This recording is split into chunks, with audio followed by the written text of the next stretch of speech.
Hi everybody and welcome to this Work-Life Integration Basics webinar. We are live from Brussels and my name is Zoltán Vatkerti and I am one of the co-founders of the Work-Life Hub. Hi everybody, this is Agnes Uherecki. I'm the other co-founder of the Work-Life Hub. We are logging in from High Five. This is the co-working place where we are based in Brussels. And I just wanted to reassure you that we are truly here and live, and this is not a recording. We will take you through a PowerPoint presentation, the one you can see now, and then we will switch back to the camera for the questions and answers session. Yeah. To kick off, just a little bit of housekeeping. We hope the technology works for everyone. You can ask questions in the chat box that is on the right side of your screen, and we will try to answer all of them and pick them up at the end of our presentations. We would like to kindly ask you to not to use the request the floor option because it may drop your connection occasionally. So the webinar recording will be available very soon on YouTube and also on our website, and we will send you the link. So please don't hesitate to share it with your colleagues, with your friends, or with your family, or with your network. So we'd like to remind you to please switch off all your devices and make sure you get the best experience out of the webinar and out of the presentation. For additional resources, please check out our website, read our blog entries, or listen to our weekly podcast episodes, or download the white papers, or read our case studies. So the presentation is going to last about 20 to 25 minutes. Then we will have a questions and answer session.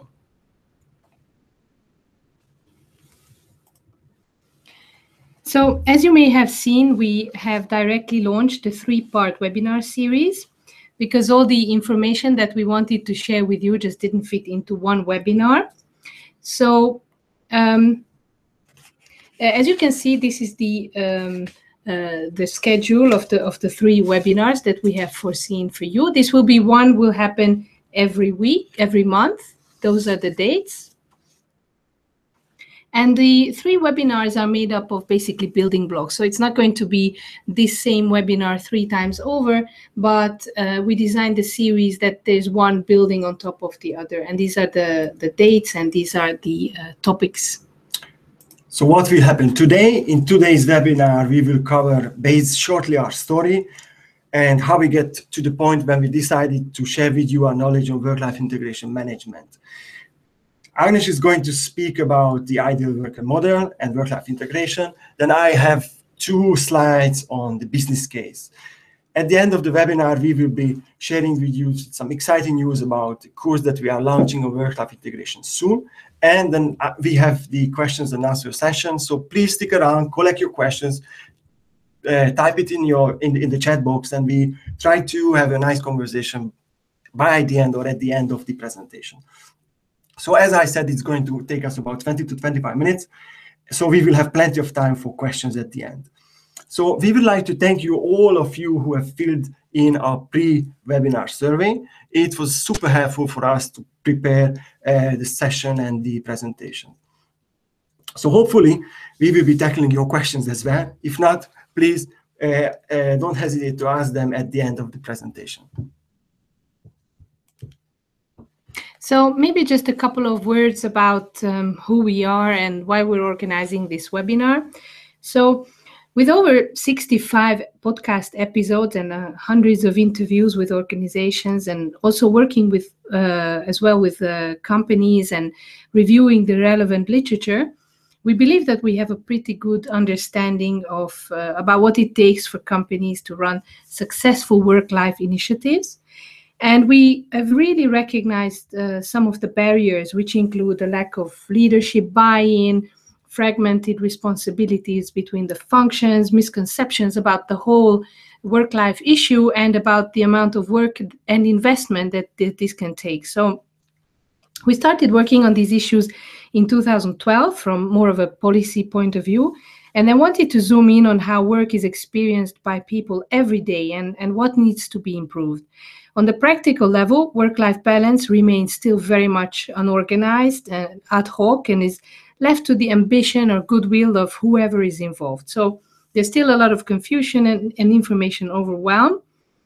And as experimentation takes too much time and costs too much money, we made it our mission to bring this knowledge to as many organizations as possible and empower them and their employees to have really great work-life experiences. So to provide employees, in particular working parents and carers, with support, this issue needs to be taken much more seriously by companies and not only put on the burden of HR or just line managers, but in a much more systemic way. And we got confirmation for this from some of the world's leading companies. So basically our big breakthrough, our big aha moment came when we realized that for this to work and to happen, every organization needs to have a role designated to work-life integration. And then we saw a fantastic TV program about Adidas on German television. Actually, Agnes saw it because she speaks German fluently, about their work-life integration department and manager.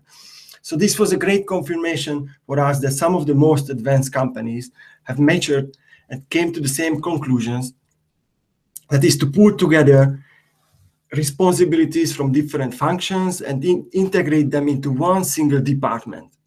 So following this, we started to reach out to other companies, other universities. We spoke to the Harvard and an Emory University, to work-life integration manager at the Marriott Group. And these work-life professionals all confirmed that not only have they found their dream jobs, but this was the way that they could help employees the most to have a successful life and at the same time contribute to an improved level of performance at their companies. So, and now we will take you through how this issue has emerged historically. Why is it so vital? Why is it so important? Why do we believe in this? And what needs to be in place for organizations to be able to tackle this? And one really important thing is to how to get leadership buy-in. So now we're coming to the content part of the webinar, and over the next 3 slides, I will be addressing some of the theoretical basis for the importance of work-life integration. And then 2 slides, I will hand back afterwards the floor to Zoltán. So let's look at why work-life integration emerged, how it's manifesting itself, and what are some of the real structural issues that are required for building successful work-life initiatives. So what is an ideal worker? Now, you need to picture someone like from the TV series Mad Men era, typically a male with no family or other outside of work obligations or commitments, who isn't distracted from being fully committed and productive at work. And the workplace per se has been set up to really cater for this ideal worker. Over the past few decades, however, we have witnessed a shift from work-family issues being regarded only as a women's issue or something that employees and workers had to deal with in their own private lives, to organizations or employers and social institutions and authorities. They have to have a say in this as well and engage in this, from childcare to elder care, from transportations, commuting, etc. So we have come a long way understanding the problems, but we're still far from agreeing on the solutions. And at the heart of the work-life problem is the increasing complexity of our modern lives. In many ways, we have unlimited work, family, and life opportunities. And while these opportunities have created more choices, they also have created greater uncertainty. At the onset of the Industrial Revolution, families were primarily male-headed households with single male breadwinners. And basically now we have such a diversity and mobility of the workforce that everybody has a different story to tell, and they all have a different life to manage. So the one-size-fits-all model of management doesn't work anymore. And there's also great variation between countries in terms of their legislation and culture and norms. We work with companies from Turkey, with companies in China, in the US, and of course, everywhere it's very different about how they view women at the workplace, care responsibilities, or what is the available childcare situation, or what is the available parental leave situation in the countries. And as this workforce has really changed, and also through globalization and markets and technology, the nature of business has changed, the nature of how work is organized is also changing. So Peter Drucker, he suggested that the most valuable asset of a 21st century institution, whether business or non-business, will be its knowledge workers and their productivity. About 50% of the workforce is now purely knowledge workers. This we can tell by their occupational classification and roles, and also many others are partially knowledge workers. So with increasing automation, digitalization, like artificial intelligence or smart machines, which are doing the most boring and repetitive tasks for us, this sets us apart from machines, our humanity and our needs, and this is increasingly important. So companies that really understand the chemistry between our human needs and the desired work outcomes are really able to create work environments that ensure employees are happy, healthy, and productive. Now, this slide shows you a little bit of an overview of some of the human needs to your right side and the organizational objectives to the left side, and how they are linked. So just a couple of examples. In the first row, when we feel that we are accepted, when we are allowed to bring our whole selves to work, this really fosters belonging. So if you're accepted for your tattoos, for your hobbies, your care responsibilities, or your sexual orientation, you are going to give your best, and this way you can bring together great diverse teams, which on the other hand is going to bring really great diversity of point of views and foster innovation and inventiveness. If you feel that you are trusted, if you're empowered with all the resources that you need to do a great job, you will master your tasks, and this will on the other hand lead to an increased performance and productivity. Now, if you trust your employer, if there's transparency in pay and decision making, you will feel a great sense of trust, and also you will understand the purpose of the organization. You will be much more engaged, and health and well-being is also a very important outcome for companies. And you can really get that if you make your employees feel secure.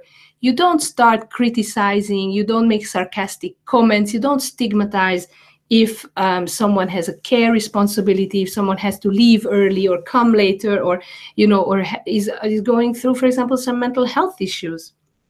So we are really, really passionate about these links, about these little connecting dots, and that's what we translate via our work-life initiatives. Now, what we have also uncovered through our persistent questioning is why do some organizations really get it and some organizations not at all? So how come that some people work in beautiful offices and some in really bad working environments? And how can some employees have great flexibility, and even within the same company, country, or city, employees of another company have very bad work experiences? So we have, through our work, uncovered a number of critical stages that really determine whether a company or an organization is ready to embrace work-life initiatives. So this is what we call this maturity path. And the readiness comes both from outside, so the environment that they're operating in, and also internal structures and systems need to have reached a level of maturity. So giving you an example, if in the country there is no legislation about new fathers taking leave, like in Italy, for example, where it's only one day, then a company may feel isolated in wanting to push for a longer paternity leave. So there's a conflict then between the inside and the outside. So all these different aspects that you can see in the colorful graph need to have reached a certain level of maturity. So organizational health and safety, for example, that deals with overwork or breastfeeding breaks or mental health prevention initiatives, CSR, HR, and facilities as well. And others may be responsible for this, for example, line managers or the CEO. So these aspects, they need to really have reached a certain level of maturity, and a number of trends and factors need to converge to create the perfect storm for this work-life magic to happen. So as you can see, for example, in the case of Adidas, all of this has already matured and is there. And you may be now thinking of some examples and also perhaps thinking of a couple of lopsided initiatives when there's a lot of talk or publicity around certain initiatives, but you know that something is still not quite right, or you have friends who work in that company and they just don't understand how can a company advertise this as a perk or benefit when they have not such a good experience. So, and that's when these systems haven't matured enough, or the linkages between the business objectives with the human needs are not aligned, as I showed you on the previous slide. So I just give you a quick example of a law firm in the US, where this company has introduced a policy that on one evening per week, the lawyers could go home on time early at 7 p.m. And we know that the legal branch, the legal sector, is one of the most overworked with chronic overworking hours. And but what happened in this company where they introduced this option of, you can go home on time 1 day a week, is that the lawyers didn't take it. They didn't go home because they felt that it was a trap. They felt they were being observed and scrutinized whether they are motivated enough to climb the ladder further and become partners or not. So it's really not enough to have these isolated policies in place, because the take-up rate of these policies is going to be a telltale sign whether the organization is really there or not. So the organization needs to be ready to embrace work-life initiatives, have a very supportive, aligned culture, and really mean it. And by the way, we will be speaking about policies and tools in the next webinar. So if that's what you're really interested in, you need to come back in March. And to reach this level of maturity and to take the necessary steps, there really needs to be leadership buy-in at the companies.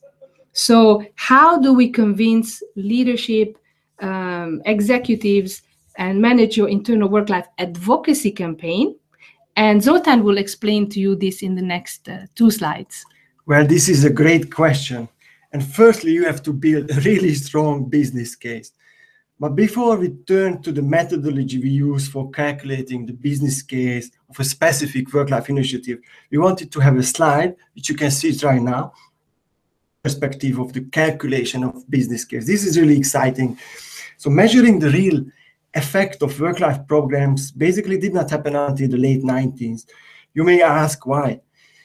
Because identifying and measuring the biggest pain points of companies have always been very difficult tasks. Not least, the most difficult was to measure the human factor. If you just think about it, how do you measure if one of your employees is having a ref day? How do you collect and measure soft data? How do you measure if one of your colleagues is stressed and cannot perform well because he or she is worried about his or her child at home being sick? So this is why it was so much revolutionary when Arthur C. Martinez, he was a legendary CEO of Sears, which is a retail company in the US, has started setting up a very successful framework at the end of the 90s, the employee customer profit model. And through this model, and after 3 years of hard work, Sears was able to provide first in the history evidence on the positive correlation between work-life programs and business outcomes. So basically what they did, they provided work-life perks and initiatives and programs, and later they were able to measure the business benefits of these programs. So it really kicked off a revolution. And other researchers and other HR companies, such as the Watson Wyatt, started to measure the same change initiatives. And Watson and Wyatt later, in the end of the 90s, beginning of the 2000s, was able to, after a research study, able to measure the change of 30 crucial HR practices, how it changed the market value of the company, and it increased basically with 30%. Then the PwC and other companies followed suit, and basically those people who have been involved in this research, they wrote some books, and you can see the 2 books we recommend you to start reading if you are interested in these topics. So as you can see, it is And it has always been vitally important for an organization to measure the impact of its work-life initiatives. It is important because it firstly delivers information on which human capital and work-life programs works, which delivers higher business outcomes. It can also help your organization ground its work-life programs on core business metrics, and it presents a strategic opportunity for HR professionals. And Agnes briefly touched upon this. So at the Work-Life Hub, we have developed a six steps plan on helping you start measuring the business case of your work-life program. And because of the lack of time, I will not go into great detail here, but you can see the 6 steps on your computers. So the number 1 is the identification of pain points. And what are these pain points? What are these problems? For instance, a pain point of a company can be, for example, a lack of women in leadership positions, or losing out and difficulty in attracting diverse top talent, or high turnover, or low employee engagement. Number 2 is setting up a work-life advisory group with the involvement of key actors from diverse departments. And for example, in the example of Sears, the CEO basically for almost 2 years obliged every of his executives to meet for strategic meetings for 2 years on every Saturday. So that's the group wasn't called the work-life advisory group, but the function of this group was basically having an assessment and providing advice on the possible benefits of work-life programs. Number 3 is determining success factors, setting up objectives and expected outcomes. Number 4 is designing information collection, who does what, where and how, preparing a project plan. I'm sure plenty of you knows this. Number 5 is calculating the business case. This is really hardcore, this is really important and crucial, and this is really difficult. Number 6 is communicating the findings, and we call it the writing of your work-life elevator pitch. So both previously introduced studies, the Sears study and the Watson and Wise research, have had a sort of similar approach to the 6 steps plan. But what was in common in them is that they focus on a single convincing argument that helped them to get a buy-in at the highest level, at the C-suite, the executive level. So in the example of Sears, the giant retailer you may recall by now, the managers developed a business model that tracked the success of the management behavior through employee attitudes to customer satisfaction, then after financial performance. So it was called, and they still use it, the TPI, the total performance model, total performance indicator, sorry. So we let it sink in. We know that this might feel a little bit heavy. These are large topics to cover in such a short webinar as today. So we will go in much more detail on another online platform, which we are developing just right now, which is an online course. So before we go now to the questions and answers session, we just wanted to share with you a project that we are working on right now, which we are really excited about. We think that this has never been done before, and we're launching an online course to empower all the professionals that want to take their knowledge on work-life integration to the next level. The course will be comprised of 6 modules, the same modules that we are presenting in the webinars. We will dedicate an entire module in our online course for each of the key topics that you heard about today. So both the one about concepts, maturity, and convergence I was talking about, and the business case that Zoltán was talking about. So this is going to be made available for you by the end of February. And if you are interested in the topic beyond what you have just learned today, that can be an opportunity for you to go into more detail about the different issues and methodologies. We know from experience that going down on the road of work-life transformation, work-life integration within an organization is such a huge task. But not every organization can become the next Adidas. However, there's still so much organizations and you personally can do. So we want to offer in this course, we want to offer a large menu to choose from And even if we help organizations with putting the finishing touches to their business case or in shaping their policies, we will be really happy. All the modules are supported with peer learning experience, with timetables, with discussion group sessions, with resources and recommendations for studies and important books.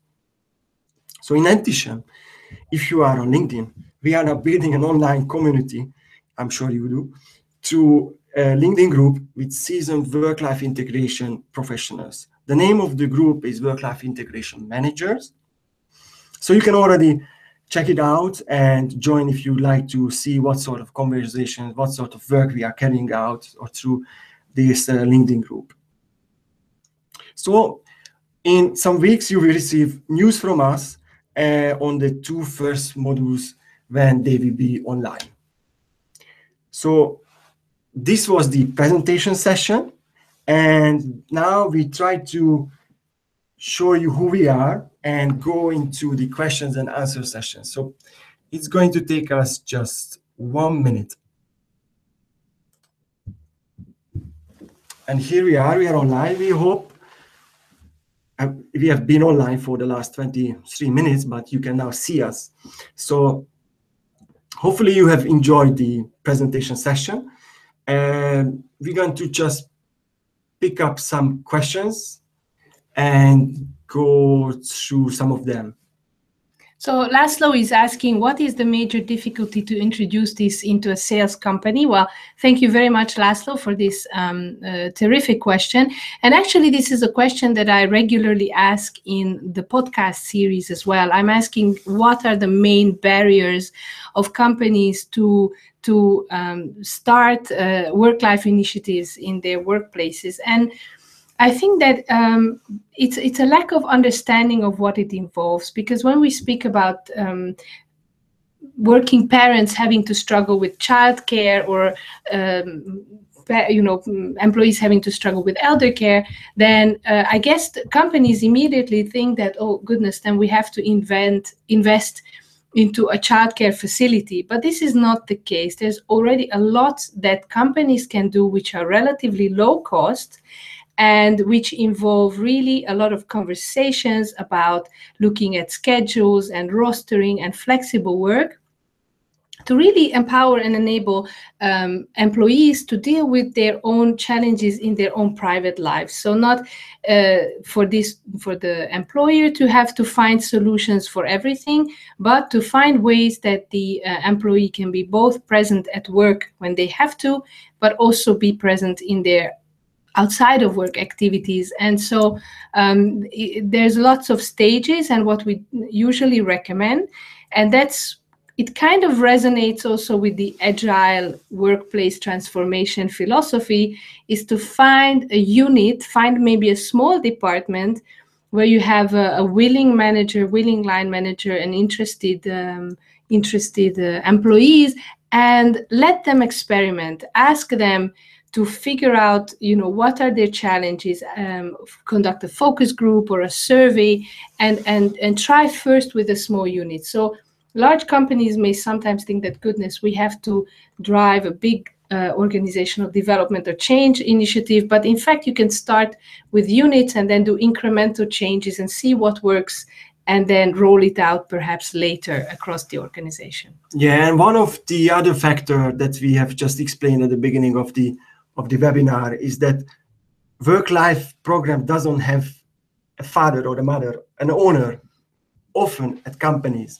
So this was also for us a big aha moment, a big revolution when we recognized that work-life problems, work-life integration related questions, if millennials, flexible working, artificial intelligence, all the conversations about the future of work, all the conversation about maternity leave, paternity leave, everything that comes under the work-life balance umbrella is so much diverse, so much scattered within an organization that, and at the same time, it has become so important at almost at every level. We see this with the European Commission, we see that when we speak to big companies or with small companies, that this question has become so important that organizations should recognize that this should be tackled in a much more serious level.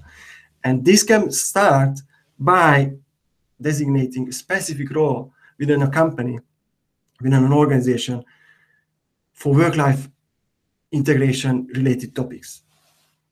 And of course, the putting a figure on it, if you propose to the CEO or the senior management that we would like to change something, we would like to drive a work-life initiative, their question is going to be, how much is it going to cost? So you need to do your maths first and put a figure on it, but not just on the cost, but most importantly on the gains. You know, what is it that we will gain from it? And just a very recent example is some companies that have really looked at how much they lost by senior women executives leaving due to lack of work-life balance.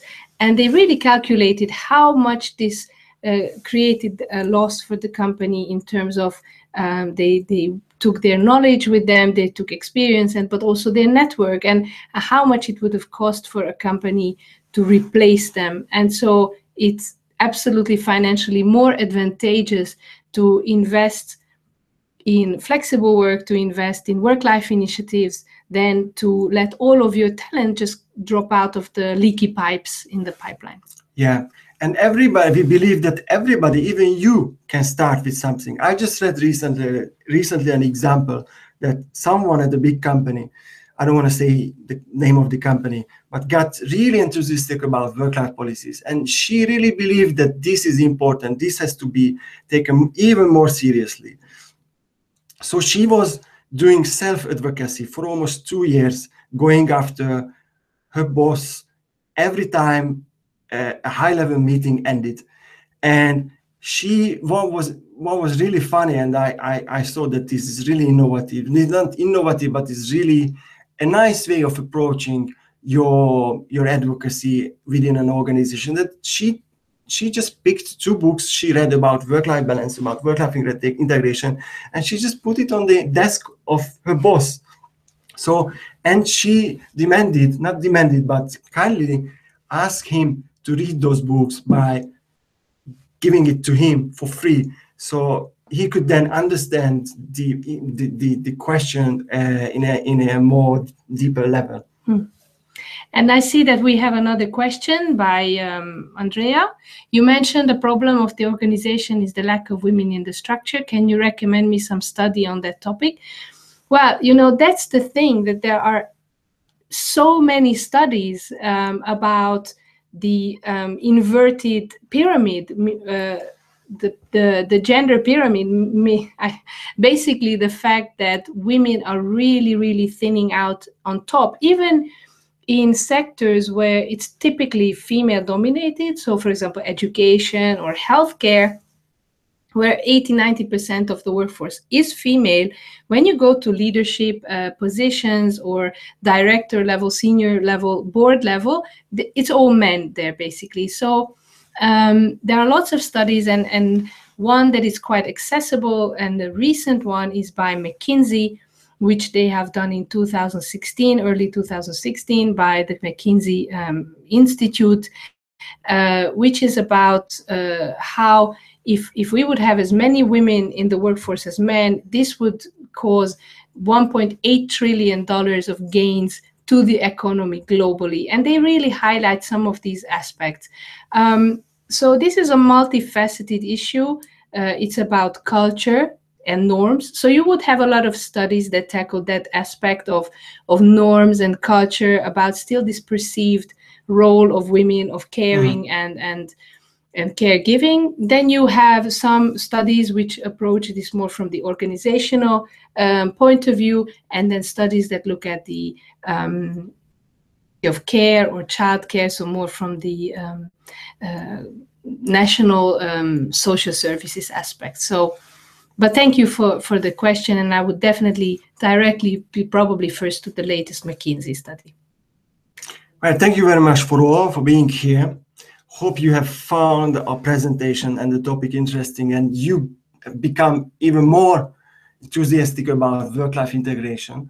So our next webinar is going to be on the 8th of March, just 1 month from today. And hopefully you'll be able to join again. If you didn't have the time, then obviously you can watch this watch recording. this recording, but because if you didn't have the time, that you won't see this message. But thank you for being here, and we look forward to seeing you and continuing the conversation with you in the future. Thank you. Bye. Bye.